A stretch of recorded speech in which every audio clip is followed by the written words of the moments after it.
Welcome to G.A.S. Poetry, Art, and Music. I'm your host, Melinda Suberman. We will begin with Sweden's National Beat Poet Laureate. How do you pronounce your name? I don't want to butcher it. Bengt O. Björklund. Okay, all right. I'm glad I didn't attempt that. Well, I was so happy to meet you on the little poetry and art group that I have called Gypsy Art Show through our mutual acquaintance, Gabor. Gabor. Yeah, which oddly enough, he was in El Paso and I hosted him when I was in another life situation. And it was a while before I knew about your very interesting backstory. I enjoyed the poetry that you posted, and I loved your paintings too. But I think we just have to mention your backstory because I did see that movie, Midnight Express, and to meet someone who was really one of the characters in there is very interesting. So in 1968, you landed in jail in Istanbul for $20 worth of hash? That's a tiny amount. To be exact, it was 33 grams. Oh. However, from what you have said, or what little bit that I've gathered, in some way, it was almost a blessing to your life. Is that true, or am I exaggerating terribly? No, you're not. It was, I wouldn't say blessing, but I would say it was like more like a university or like a mixture of a university and a monastery, because I started to study in there and I met a lot of people who had gone to the university. They came back from India, living in ashrams, and people studying philosophy, and there were musicians and artists and poets, and it was really mostly beautiful crowd in there, and we spent such a long time together. So, but and I started doing yoga. So I mean, the last years, I woke up every morning at 5 o'clock in the morning, went up and did physical yoga, and then I did meditation for an hour before everybody woke up. And then like I said, I read a lot, and I started to write and do some drawings and paintings as well. And I learned to play the guitar a bit, etc. Because in Turkey, you don't need to work, because they lock you up and that's it. Then you can do what you want with your time.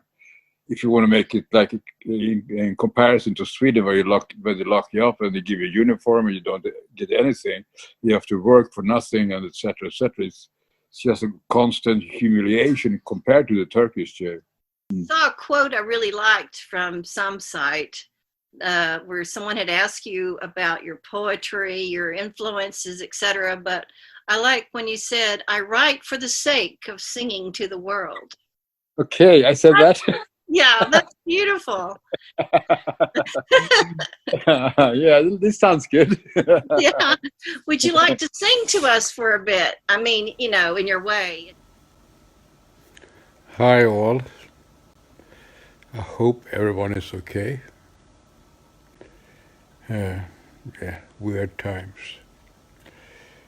I'm gonna read a poem that I wrote 2 days ago. Alas, for man exhausting all life, this sudden earth can muster, eating bats because they can. A skanky novelty taste, burning forest as if tomorrow holds no importance, taking hold of the land like a rapist, a boil, for just another go at the table. Microlife in motion abides in nooks and shadows, with bio-greed and burning voraciousness. Here the armies marching, eating at the heart of human discrepancy, gloating at the possibility of flesh on fire. Cherishing the crackling of animal fat sizzling on the open fire, the blind feeds the flames.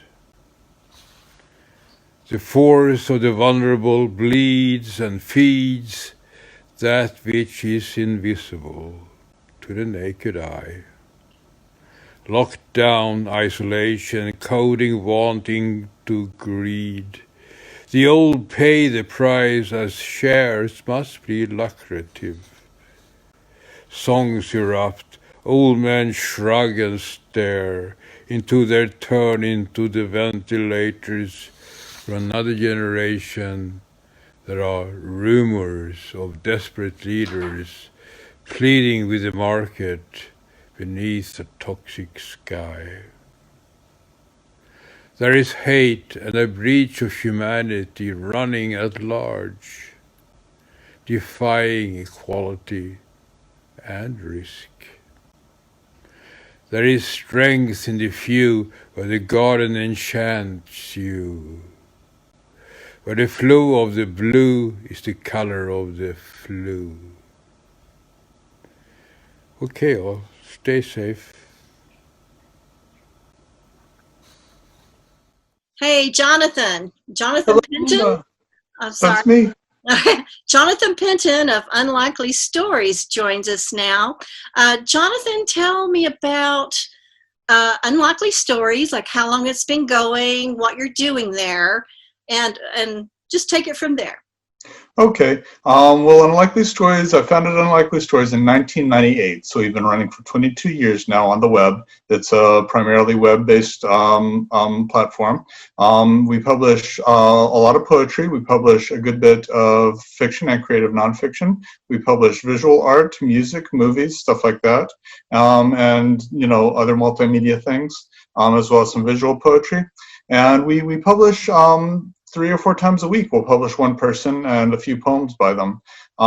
We've been going strong all this time, and in 2005 or so, we started publishing books. First a few chapbooks, then in 2010 we ramped up, and now we run Unlikely Books, which publishes all sorts of interesting books of poems and sometimes novels, other stuff like that. Yeah, I'm well aware. You told me to tell you. I should put in a plug for my books. Right? Sure. Would you like to go ahead and read a couple of poems for us, and then tell us about Rigorous? Okay. This first one is a haibun. A haibun is a prose poem followed by a haiku. The term was invented by Basho, and a modern person writing them in Japanese is Kobayashi Issa. And in English, you can find writers like Sheila E. Murphy and Michelle Greenblatt writing them recently. Wednesday, May 27th, 2020, my personal psychic palisade finally collapses. I imagine impalements and wallow in my own revenge fantasies, watching video after article on George Floyd, Breonna Taylor, and Ahmaud Arbery. I imagine them in lockdown, quarantined, stir-crazy and cabin-fevered, cautiously exploring the outside world until a cop decides to make them stop. I rewatch the gunfire, the chokeholds, the knee to the neck. I count the 100,000 dead of the Rona and wonder what it is Moloch wants. The bellicose air, thick with Rona and tear gas, lets no black man breathe. This next one is just a prose piece. I guess you could call it a short essay. Riots during pandemics, June 9th, 2020. Before the first local protest, a friend told me to write a kick-ass poem about George Floyd. She wanted me to heal myself through writing. This was valid, a necessary activity and a necessary part of writing. I told her I wrote a piss-poor poem about George Floyd and was coping as best I could. An Arabic woman on Twitter said that white people should not be writing protest poems right now, that we should be amplifying poets written by black people. She had a point. I didn't want to be like my white friend who was suddenly hawking his old essays on the origins of police. Another tweeter said the white people should be writing poems reckoning with their own whiteness. I thought of my new black wife and how she was unexpectedly discussing the possibility of having a child. I told her I couldn't envision life after the pandemic. She said the pandemic made such thoughts necessary. I tried to reckon with my whiteness. I tried to reckon with the blackness of my hypothetical child. My wife is 40. I am 45. I considered how much use a 60-year-old me would be to a black child entering 9th grade. Today, they buried George Floyd. The funeral was crowded with celebrities, political leaders, and the families of other martyrs. I ruminate on my protests, my place, my identity. I speculate on the next wave of the Rona, as we are all forced to speculate. I listen to my friends, my family, and the speeches of strangers, but I hear the breathing of Moloch, steady and free, pounding in America's ears.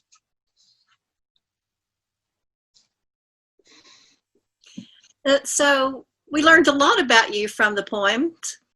Of course, I knew about your new black wife, a wonderful, wonderful, incredibly intelligent lady. Yeah, hold on. Tell us about the magazine, the e-zine Rigorous, which you are the webmaster for.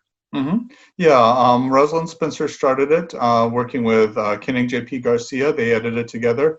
It's a journal entirely by people of color. I'm the white guy on staff doing the website.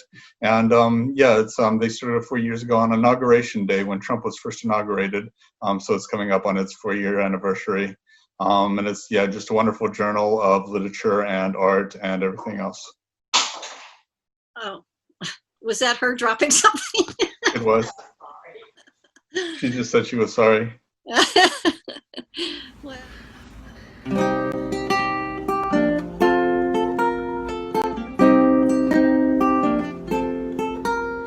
If I had my way,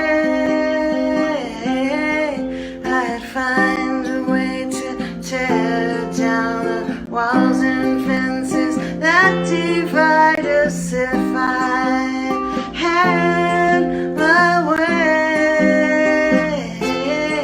I'd find a way to turn this place where we live into a promised land. But here I stand, I sing, I dance, but I'm not free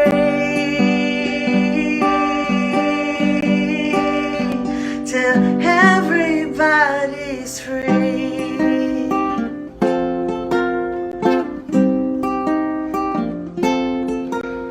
If I had my way, I'd make sure every child would never feel fear and hunger. If I had my way, I'd make sure everybody could always feel what everybody's feeling. But here I stand, I sing, I dance, but I'm not free till everybody here. We stand, we sing, we dance, but we're not free till everybody's free.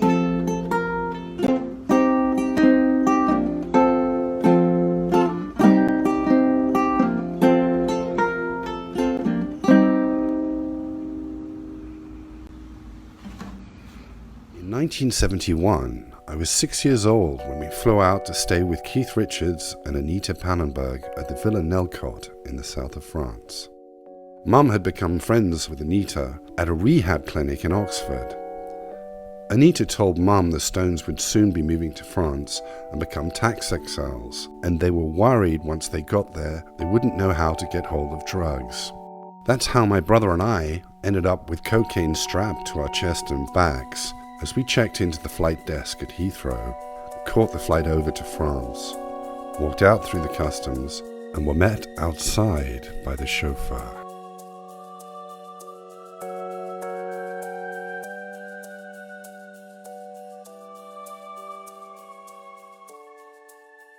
This is called New World, or the Pirate Song, and I played the instruments, wrote the song, words, etc.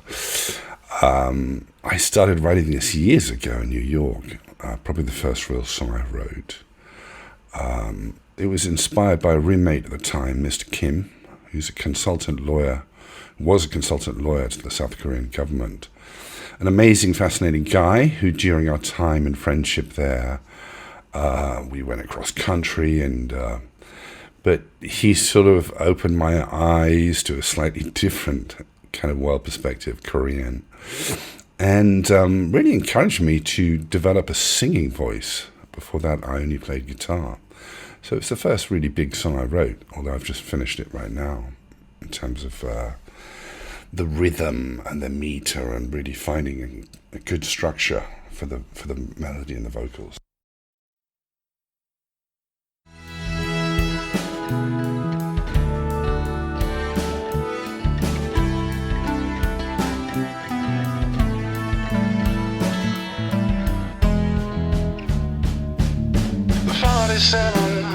Dancers moving to and fro, somewhere over the big blue.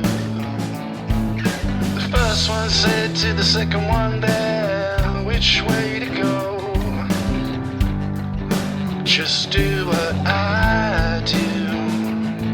As the marching band played rockets to the moon, can't stop these ghosts from dancing outside our living rooms.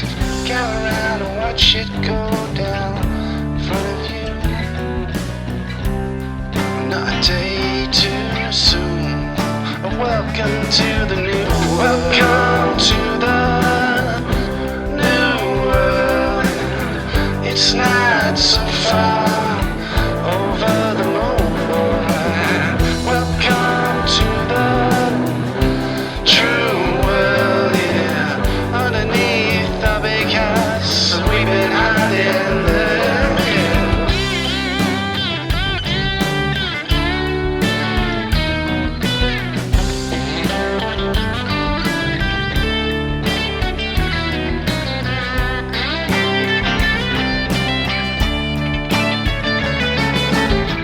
Welcome to the new world. It's not so far over the moon. Welcome to the true world, yeah. Underneath the big house, we've been hiding there.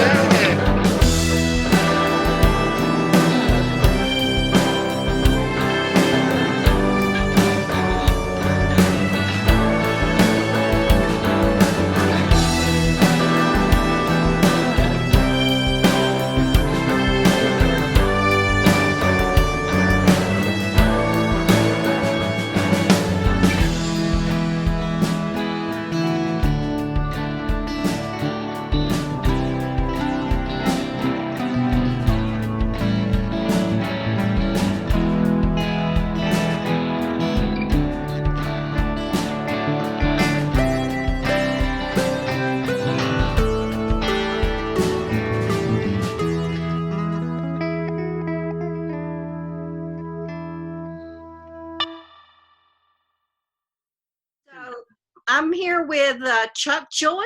Chuck, are you in Erie, Pennsylvania? I am.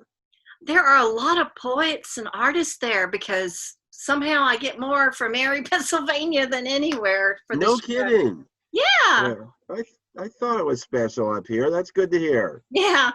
Well, what would you like to read for us today? Well, thank you.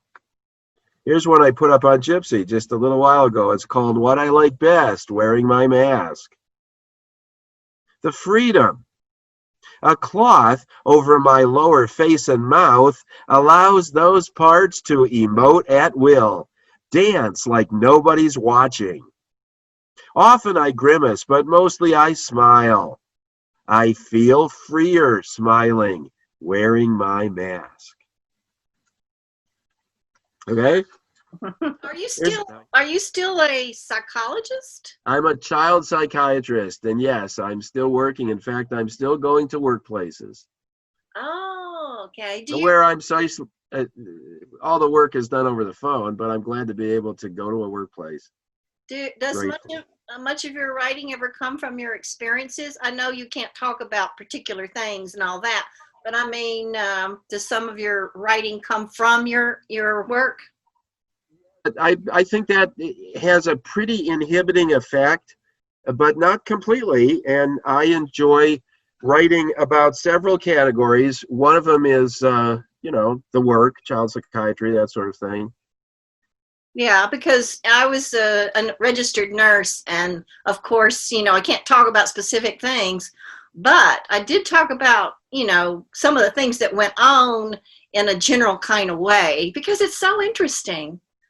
Well, it works both ways too, because I bring poetry to the child psychiatry, For example, I'm the co-chair of the art committee of the child psychiatry organization called the Academy. And in that capacity, help bring poetry in from members and others to the group, as well as hosting an open mic every year at the child psychiatry annual meeting. Oh, good. Interesting. And you've been doing that a good while, I believe, haven't you? I have, and that's an opportunity where I read the poems that are more closely related to the child psychiatry work. For example, I had an open mic like that at the annual meeting. Okay. Would you happen to have an example anywhere close by? It's relevant to what we're talking about, because you asked me, do I ever write? And I said, well, confidentiality. But in fact, sometimes the psychiatric or experience and perspective is present, even if the content seems a little different. So here's a poem called 15. A young man, I thought masks were bullshit. And I was young early. Junior in high school. The most fun I'd had yet, writing poems in a borrowed style. School was bullshit. I knew the score already. Everybody dies. I gave my dads every kind of bullshit. They couldn't get enough. I hung out at the Gloom, an open house on 3rd Street. One crazy night, a bunch of us went out and broke windows. Jobs were bullshit. I got mine at the Navy Hospital. They tried to recruit me. Thank you. Okay, well, thank you.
You're also from Erie, Pennsylvania, right? That is right.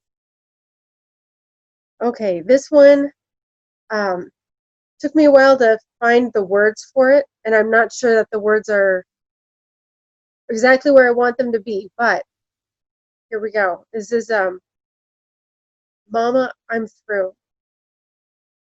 His last word had been my name. He spoke the sacred word, invoking me, the eternal mother, the fierce protector of her young. I heard his cry with 100,000 ears, with each body that bears my claw marks on her belly. The heartburn for justice, the thirst for equity, the ice chips of liberty, the contractions on the streets, the cries of revolution, the forceps of change, bear witness to the birth of a new era. The community of hands, at the ready to catch the new day, reach for the potential to protect all our children from those who would honor the boot on their necks and call it history. And the first line was from Elie Wiesel, Night.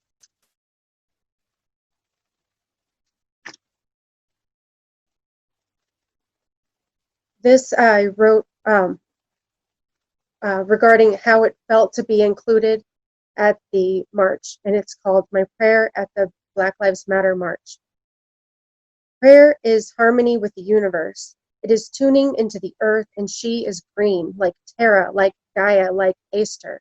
She is green like growth and grass and the eyes of the sea. If everyone could get quiet enough to hear the divine tuning fork, we'd sing like angels from the face of the earth. We'd join the heavenly chorus, weep with the waterfalls, clean up the messes, join forces, and show our true faces to each other.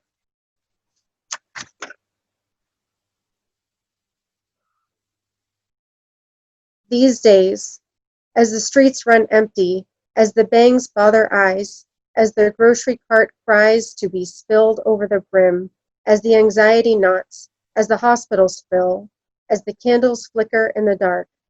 These days, as the unemployed strike, as the workers fall ill, as the masks conceal our worry lines, as howls embrace the night, may we remember we're all in this together, even as we choose different battle lines, even as we may harm the employee who insists on a mask as entrance ticket, even as another insists on the right to swim at the beach, even as this one worries about going in to work, and as that one worries about staying home. May our worries hold hands and freshen our tea. And this one is from Kieran Harlem.